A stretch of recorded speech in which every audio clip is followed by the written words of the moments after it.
Hello friends, நம்மளோட favourite serial சிறுகதை காசில் இன்றைக்கி நல்லா நடந்துச்சுன்னு ஷார்ட்டாக ஒரு ரிவ்யூ பார்க்கலாம்.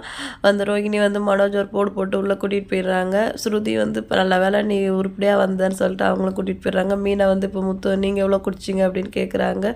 நான் இன்னைக்கு குடிக்கவே இல்லடி அப்படின்னு சொல்கிறாரு. ஊதி காட்டுங்க அப்படின்னு சொல்கிறாங்க. ஒரு நாதஸ்வரம் எடுத்துகிட்டு ஊதி காட்டுறேன் அப்படின்னு சொல்லிட்டு முத்து கிண்டல் பண்ணுறாரு. அப்புறம் ஊதி காட்டுறாரு. நீங்கள் உண்மையிலே குடிக்கலையா அப்படின்னு சொல்லிட்டு மீனா ஹாப்பியாக கேட்குறாங்க. எப்போவுமே ஏன் குடிச்சேன் தானே கேட்பேன் தரேன், நான் ஏன் குடிக்கலன்னு கேட்குறேன் அப்படின்ட்டு முத்து மீனா கேட்குறாரு. இல்லை எல்லாரும் குடிச்சிருக்காங்க, நீங்கள் குடிக்கலையேன்னு கேட்டேன் அப்படின்னு மீனா சொல்கிறாங்க. என்னமோ தெரில நீ குடிக்க வேணாம்னு தோணுச்சு அப்படின்ட்டு முத்து சொல்கிறார். அப்போ இனிமேல் குடிக்க மாட்டீங்களான்னு மீனா கேட்குறாங்க. அந்த கதைலாம் நடக்காது, நாளைக்கு எனக்கு குடிக்கணும்னு தோணுச்சுன்னா நான் குடிப்பேன் அப்படின்னு சொல்லிட்டு முத்து சொல்கிறாரு. அடுத்த சீனில் முத்து ஒரு சவாரி இறக்கி விட்றாரு. அவங்க காசு சேஞ்ச் இல்லை, உள்ளே போய் எடுத்துகிட்டு வரேன் அப்படின்னு சொல்கிறாங்க. பொருள் ஏதாவது வாங்க வந்திருக்கீங்களான்னு கேட்குறாரு. இல்லை இது ஏன் கடை தான் அப்படி சொல்லிட்டு உள்ளே போகிறாரு.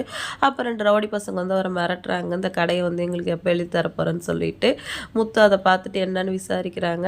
இந்த மாதிரி 2 ரவுடி பசங்கப்பா இந்த கடையை கம்மி விலைக்கு கேட்குறாங்க அப்படின்னு சொல்லவும் முத்து அவங்கள அடித்து விரட்டிடுறாரு. இந்த மாதிரி சல்லி பசங்க நிறைய பேர் தெரிஞ்சிட்டு இருக்காங்க அப்படின்னு சொல்லிட்டு அப்புறம் உள்ளே வாப்பான்னு சொல்லிட்டு கூட்டிகிட்டு போகிறாரு அவர்.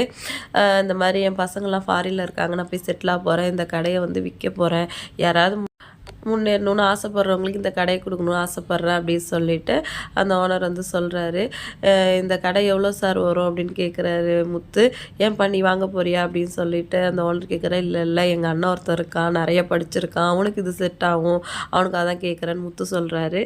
பொருள் எல்லாமே டியூவில் வாங்கினது தான்ப்பா, அதை கட்டிட்டா போதும், வா ஒன்று முன்ன பின்ன பேசி முடிச்சுக்கலாம் அப்படின்னு சொல்லிட்டு அந்த ஓனர் சொல்கிறாரு. உடனே முத்து வீட்டுக்கு வராரு. வீட்டுக்கு எல்லாரையும் கூப்பிட்டு வச்சு பேசுகிறாரு. இந்த மாதிரி இவனுக்கு பிஸ்னஸ் என்ன பண்ணுறது யோசிச்சுட்டு இருந்தோம்ல, இன்றைக்கி ஒரு கடைக்கு போய் சவாரி இறக்கி விட்டு அவர் அந்த கடையை விற்க போகிறேன்னு சொல்கிறாரு, அது இவனுக்கு செட் ஆகும்னு நினைக்கிறேன் அப்படின்ட்டு முத்து சொல்லலாம். எப்போ மாதிரி விஜயா இவன் ஏதாவது சொன்னாலே அது பிரச்சனையில் தான் முடியும், இவன் சொல்கிறதுக்காகலாம் பண்ண முடியாது அப்படின்னு சொல்லிட்டு சொல்கிறாங்க.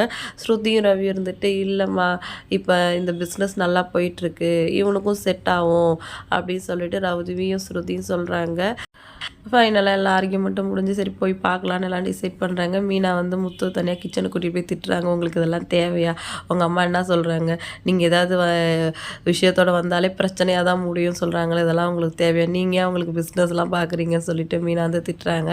அவன் எப்படியாலாம் நினச்சிட்டு போட்டு என்னால் ஒரு விஷயம் தெரிஞ்சுலாம் சொல்லாமல் இருக்க முடியாது, அது மட்டும் இல்லாமல் அவன் ஏதாவது இந்த மாதிரி தொழில் பண்ணி முன்னுக்கு வந்தால் தான் எங்கள் அப்பா காசை அவன் திருப்பி கொடுப்பான், யாருக்கிட்டையாவது போய் இந்த காசை ஏமாந்துட்டானா நான் என்ன பண்ணுறதுன்னு சொல்லிட்டு முத்து சொல்றாரு. ஓ அப்போ அதுதான் ரீசனா அப்படின்னு சொல்லிட்டு மீனா முத்துவை கிண்டல் பண்ணுறாங்க.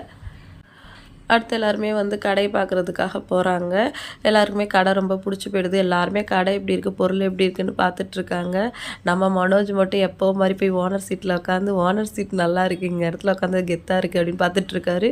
விஜயாவும் ரோகிணியும் அதை பார்த்து அப்படியே பூரிச்சு போயிடுறாங்க. பாருங்க ஆண்டி, உங்கள் பையன் அதில் உட்காந்துருக்காரு, எவ்வளோ அழகாக இருக்குது அப்படின்னு சொல்லிட்டு சொல்கிறாங்க. ஆமாம் அவனை இப்படி பார்க்கணும் தான் நான் ஆசைப்பட்டேன் அப்படின்னு சொல்கிறாங்க.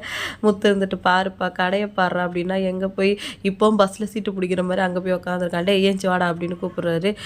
முத்து வெளி இடத்துல வந்தால் மரியாதையாக பேசுங்க, அவர் ஒரு ஓனர் ஆக போகிறாரு அப்படின்ட்டு ரோகிணி சொல்லவும் மீனா திருப்பி சண்டைக்கு போகிறாங்க. ஏங்க அவர் எப்போ மாதிரி தானே பேசுகிறாரு, நீங்கள் அவங்க கத்துறீங்க அப்படின்னு சொல்லிட்டு மீனா ரோகிணி கேட்குறாங்க. அண்ணாமலை சார் ஏம்மா வெளில வந்திருக்கோம்மா அமைதியாக இருங்க அப்படிங்கிறாங்க.